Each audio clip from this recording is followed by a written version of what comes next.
السلام عليكم.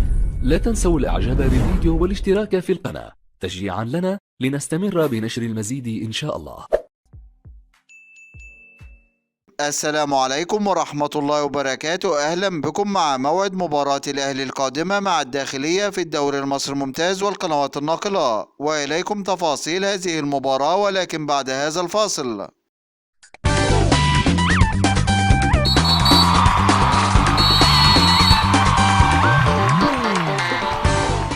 بعد تعادل فريق الأهلي مع فريق صن داونز الجنوب أفريقي في المباراة السابقة بنتيجة هدفين لكل فريق في المباراة التي جمعت بينهم في إطار مواجهة الجولة الثالثة بدور المجموعات من بطولة دوري أبطال أفريقيا، وسجل أهداف الأهلي في هذه المباراة الهدف الأول عن طريق اللاعب محمد عبد المنعم، والهدف الثاني عن طريق اللاعب حسين الشحات، ليحتل فريق الأهلي بعد هذا التعادل المركز الثالث في جدول ترتيب المجموعة الثانية برصيد نقطة واحدة وبفارق 6 نقاط عن فريق صن داونز الجنوب أفريقي متصدر ترتيب المجموعة برصيد 7 نقاط. ويستعد فريق الأهلي بعد هذا التعادل لمواجهة فريق الداخلية في المباراة القادمة، وذلك في إطار مواجهة الجولة العشرون من بطولة الدوري المصري الممتاز، ويحتل فريق الأهلي المركز الأول في جدول ترتيب الدوري المصري برصيد 40 نقطة من 16 مباراة، فاز في 12 مباراة وتعادل في 4 مباريات، بينما يحتل فريق الداخلية المركز الخامس عشر في جدول ترتيب الدوري المصري برصيد 16 نقطة من 19 مباراة، فاز في 3 مباريات وتعادل في 7 مباريات وهزم في 9 مباريات، ليكون الفارق 24 نقطة بينه وبين فريق الأهلي. وسوف تنطلق هذه المباراة يوم الثلاثاء الموافق 28 فبراير 2023